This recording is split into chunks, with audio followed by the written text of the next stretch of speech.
بسم اللہ الرحمن الرحیم۔ عزیز طلباء طالبات، السلام علیکم۔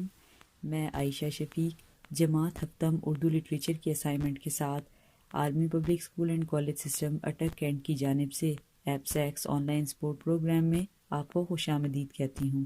عزیز طلباء، جیسا کہ آپ جانتے ہیں کہ اس پروگرام کا آغاز ملکی حالات کے پیش نظر کیا گیا ہے۔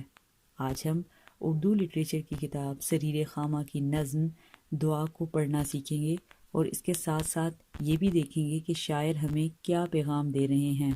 کتاب ہے ہماری سریر خامہ، صفحہ نمبر 103 اور 104۔ ہمارا موضوع ہے نظم دعا۔ نظم شروع کرنے سے پہلے اس کے مقاصد پر ایک نظر۔ نظم کے اخلاقی پہلو سے آگاہی، درست تلفظ اور روانی کے ساتھ نظم کی پڑھائی، لغت کے استعمال کی مشق، نظم کی تشریح، مرکزی خیال اور خلاصہ نگاری میں مہارت۔ اس کے علاوہ الفاظ معنی اور جملہ سازی میں بھی مہارت۔ طلباء، ہم قافیہ الفاظ کی شناخت بھی کر سکیں گے۔ اس کے علاوہ طلباء میں وطن سے محبت اور اس کے لیے دعا گو رہنے کا جذبہ بھی بیدار ہوگا۔ اب آتے ہیں نظم کے اخلاقی پہلو کی طرف۔ اس نظم میں شاعر اللہ تعالیٰ سے وطن کی ترقی اور خوشحالی کے لیے دعا گو ہیں۔ وہ ہمیں پیغام دیتے ہیں کہ وطن سے محبت کرنے والے اور اس کی خاطر قربانیاں دینے والے ہی ہمیشہ یاد رکھے جاتے ہیں، اور یہی لوگ ہیں جو تاریخ کا حصہ بھی بنتے ہیں۔ عزیز طلباء، جیسا کہ آپ جانتے ہیں کہ اس نظم کے شاعر احمد ندیم قاسمی ہیں۔ نظم شروع کرنے سے پہلے شاعر کا ایک مختصر تعارف۔ احمد ندیم قاسمی 1916 میں ضلع خوشاب کے مقام انگا میں پیدا ہوئے۔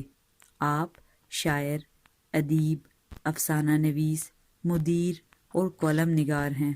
آپ نے دیہاتی اور شہری زندگی کی اصلاح معاشرت کے لحاظ سے بھرپور عکاسی کی ہے۔ آپ نے ہر میدان میں منفرد مقام حاصل کیا ہے۔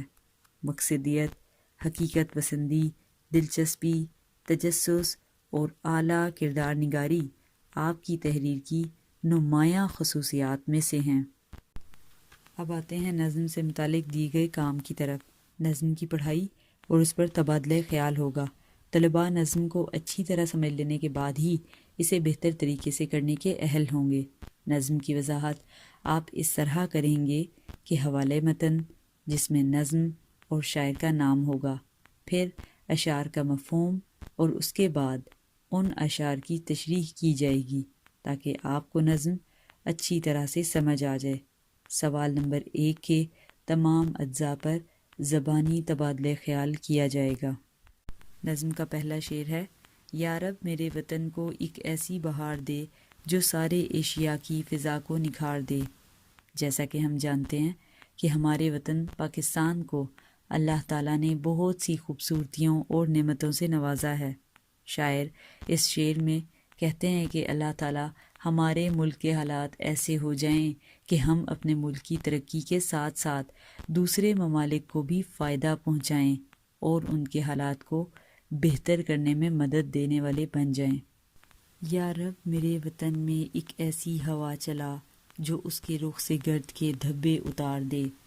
اس شعر میں شاعر کہتے ہیں کہ اللہ تعالیٰ ہمارے ملک کے حالات ایسے کر دے کہ یہاں سے برائیوں کا مکمل خاتمہ ہو جائے اور لوگ غلط راستہ چھوڑ کر محنت کرنے کو اپنا شعار بنا لیں۔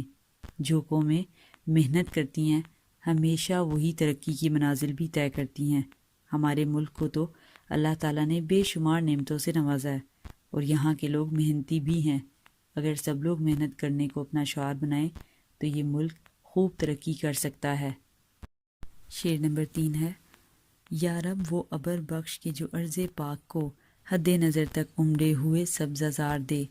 اس شعر میں شاعر اللہ تعالیٰ سے دعا کرتے ہوئے کہتے ہیں کہ یا اللہ ہماری پاک سرزمین پر ایسی بارش برسا کہ تا حد نگاہ سبزہ ہی سبزہ ہو۔ اس کا دوسرا مطلب یہ ہے کہ شاعر کہنا چاہ رہے ہیں کہ اللہ تعالیٰ ہمارے ملک کے لوگوں میں ایسا شعور بیدار کر دے کہ ہر ایک اپنے مقصد کو پہچاننے والا ہو اور اس میں وطن کی ترقی کے لیے اور وطن کی محبت کا ایک جذبہ بیدار ہو جائے۔ اگلا شعر ہے، میدان جو جل چکے ہیں بجھا ان کی تشنگی، شاخیں جو لٹ چکی ہیں انہیں برگبار دے۔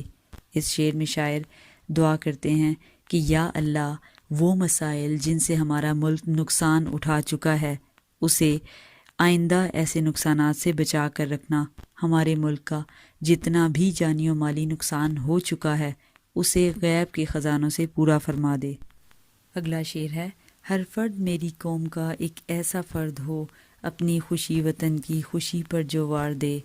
شاعر کہتے ہیں اللہ تعالیٰ میری قوم کے لوگوں میں ایسا جذبہ بیدار کر دے کہ ہر ایک اپنی خوشی پر اپنے وطن کی ترقی کو ترجیح دینے والا بن جائے۔ آخری شعر ہے، یہ خطہ زمین مانون ہے تیرے نام، دے اس کو اپنی رحمتیں اور بے شمار دے۔ شاعر اس شعر میں کہتے ہیں کہ اللہ تعالیٰ یہ ملک ہم نے تیرے نام پر حاصل کیا ہے، اس کو اپنی ہمیشہ باقی رہنے والی نعمتوں اور رحمتوں سے نوازتے رہنا اور یہ ملک ترقی کی راہ پر گامزن رہے۔ اب آتے ہیں نظم دعا کی مشق کی طرف۔ سوال 1 پر آپ زبانی تبادلے خیال کریں گے۔ سوال 1 کا پہلا جزو ہے، نظم کے پہلے شعر میں شاعر نے جو دعا کی ہے اس کا مفہوم واضح کیجیے۔ سوال 2 ہے، نظم کے تیسرے شعر میں شاعر نے کیا دعا مانگی ہے؟ اس کے بعد نظم کے 5ویں شعر کی وضاحت کیجیے۔ اور آخری سوال ہے، نظم کے آخری شعر میں شاعر خدا سے کیا کہہ رہا ہے؟ اور ہمیں پتہ ہے کہ شاعر اللہ تعالیٰ سے اس کی رحمتیں مانگ رہا ہے، کیونکہ یہ ملک ہم نے اللہ تعالیٰ کے نام پر حاصل کیا تھا، لہٰذا وہ اللہ تعالیٰ سے اس کی لا تعداد نعمتوں کا سوال کر رہے ہیں۔